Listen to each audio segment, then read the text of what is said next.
We all... Well, who has the biggest catch? Me. No, it's me. No, that's not true. I have the biggest catch. No, it's me. Why don't we just settle this by saying we all have the biggest catch? Okay. Hi and welcome to Casts and Laughs. My name is Cameron and today I'm here with the fishing crew, Miles and Peter. Today we're going to be talking about our fishing experiences while waiting for our dads to pick us up from the jetty. Right now it is midday and we are talking to each other on the jetty waiting for our dads to pick us up to go on the boat. We are going to be discussing lots today, including fishing on a boat, disastrous fishing trips, and our biggest catch. But first we're going to be chatting about our first time fishing. Peter, tell me a story of a memorable moment from your first fishing trip. So I was only about 3 years old when I went fishing for the first time at West Beach on my grandpa's boat with my grandpa and dad.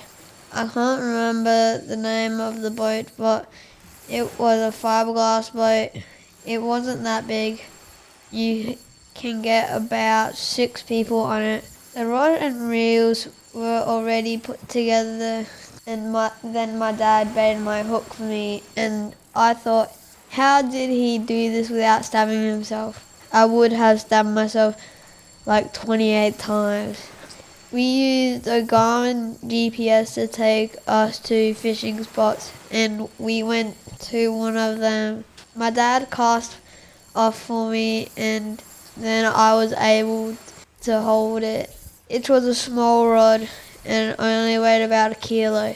In only a couple of minutes, then it felt like someone was pulling the rod away from me, and I said, "Dad, what do I do?" Then my dad helped me bring it in. It was a King George whiting, one of the smaller ones, about 19 centimeters. So I had to put it back in the water. I was still happy though, because I'd caught my first fish. Miles, tell me the story of your first catch. It was a sunny day with a little bit of wind, but that didn't stop us from going fishing. I remember putting on my lucky red and blue fishing clothes and wiggling on my lucky red and white Milwaukee hat. As we were walking down to the jetty, I had my brand new red and black fishing rod in my hand. I was super duper excited. Once we got down there, my dad got my bait on the hook ready for me to cast. I got my finger on the line feeling for a tug, and suddenly 2 minutes later I felt pulling on the line, like something wanted to pull me into the water. I remember calling out to my dad and saying, "Dad, I think I have something." As he got over to me, he told me to slowly start reeling in my line.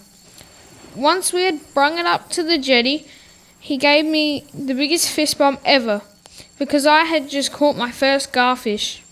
It felt like I just caught the biggest fish ever, even though it was only a gar. I was so happy and wanted to remember the moment, so I got a picture with my dad. Miles, tell me a story of the funniest boat trip you have ever been on. I remember it being a beautiful morning over at the boat ramp. We launched the boat and got out to sea, then started fishing. We got a couple of squid in multiple spots, but suddenly, as we were coming in, the boat's steering blew out. My granddad yelled to my dad that we had lost steering. I remember the boat spinning around in circles like we were doing ocean donuts.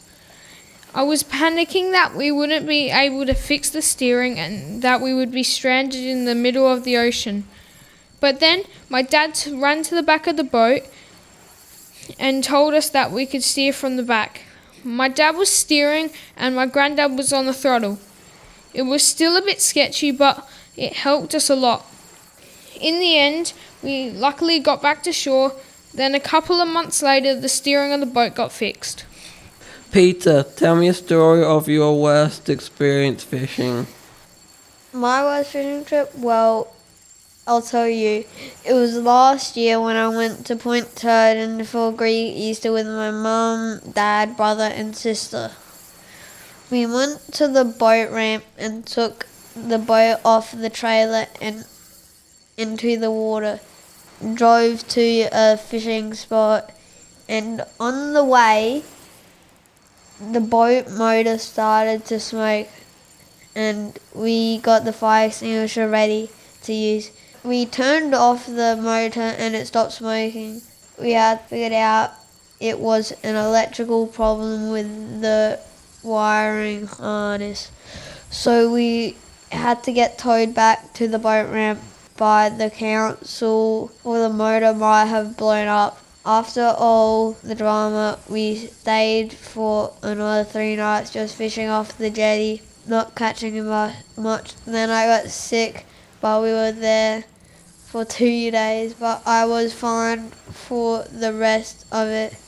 Well, it's not a problem now that we've got a new motor for it. Miles, tell me one of your worst catches while fishing. I caught my worst catch on a windy, humid day out on the boat. We had been catching nothing, which made me think about reeling my line in and asking to go back to shore. Then, suddenly, I felt tugging on the line. I reeled it in slowly and noticed about 1 metre away from the boat that it was a pufferfish. I was so disappointed because pufferfishes are a pain to get hooks out of, and some can be poisonous. After bringing it up to the boat, we started trying to get the hook out as fast as we could, but the pufferfish had swallowed it whole. We kept trying, but then decided to cut the line and throw it back, so it didn't die. Luckily, after throwing it back, we caught 2 squid and set back to shore for the day. Peter, what is your heaviest and longest catch? At the start of the year, I caught a bluefin tuna with my dad's godson and his godson's father on their boat at Kangaroo Island. We had to wake up at 2 a.m. and drive to their house. We had left there at 3 a.m. and drove to Kangaroo Island. After we got there at 7 a.m. and got into the water at 7:30 a.m. we drove the boat to around 20 to 30 metre deep water. We cast the rods out to the back of the boat, then we drove with the rods out at the back at 7 knots, which is around 14 kilometers per hour. A couple minutes later, 3 of the 4 rods had something on it. On the rod I had, it had a bluefin tuna about 3 or 4 years old, and I had reeled it in by myself with a little help from my dad, who told me what to do. And it weighed about 17 kilos and about 1.3 or 1.4 meters long. If you'd like to hear more episodes from St. Martin's Catholic Primary School, you can check out at our own podcast page. The link is in the show notes for this episode. This podcast was produced by Miles, Peter and Cameron for St. Martin's Catholic Primary School, Greenacres, with ArchD Radio Podcast. Thank you for listening to the podcast today. Now I have the biggest cat. No, that's not true. Oh, there's our dads. Better go. Thanks for listening. Make sure you are subscribed to this channel to hear heaps of other school life stories. Bye.